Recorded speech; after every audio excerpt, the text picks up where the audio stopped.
Hello, how y'all doing? I'm going to talk about ever increasing faith, the screamer. Now, I've had just about all I can take from that. I can't take it anymore. I have to say something or do something. I can't do anything because I live too far away. I've had just about all I can take of her. She's foolish. That's what she's doing. It's nothing but foolishness. Every time there's an offering in the Sunday service, she screams, hollers, and blows snot. A lot of it. If there's a Bible study and they take an offering, she screams, hollers, and blows snot. A lot of snot. Okay? She's out of order, and she has to know that. She's totally out of order. Okay? And she's out of control. Now, when the Apostle Price, he visited my church years ago, he said during the offering time, he likes there to be silence because he said offering is a form of worship. So you scream and holler at a baseball game or a football game, you do not do that in offering time. Okay? There's nothing in the Old and New Testament but where people holler and blow snot during the offering time. Nothing in the Old or the New Testament.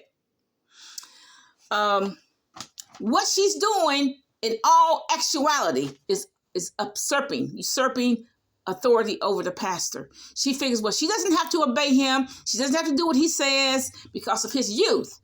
She don't have to obey him. She doesn't have to do what he says because he's young. Who should tell her what to do? That's what she's actually doing. Rebellion is as a sin of witchcraft. You see a lot of the prophets, these so-called people who call themselves prophets. I'm going to get up in this church and I'm going to prophesy. And then they start singing Love on a Two-Way Street. You think, wait a minute. How did he get that hit? How did he get that? How did they start singing Love on a Two-Way Street? And he's supposed to be prophesying, okay? It's out of control. Why? Because they want to usurp authority over their pastor. They figure they don't have to listen to what he has to say. They don't have to do what he says, so they can do what they want to. They can get up and prophesy about bubble gum if they want to. They can get up and lay hands on somebody who's sick if they want to, because they're usurping authority over the pastor. They don't have to do what he says because of his youth. They're taking advantage of his youth. Now, I admit, if the Apostle Price was here, he wouldn't tolerate that. He would say something. If I was there, I wouldn't tolerate something. I would say something, but I live too far away. And what they're doing is in the flesh. The prophets, these so-called prophets are in the flesh. Get up there, sing Love on a Two-Way Street. What do the words have to do with anything? What does that have to do with the word? Love on a two-way street. Well, God told me to sing this. Right, okay? See, they don't want to do what the pastor says. They figure they can do what they want to do because of his youth. Now, you see that in the classrooms a lot. They don't, the students will obey a kind of older teacher, but the young ones, they just act silly. Now, the Bible says because of that, they're sickly among you.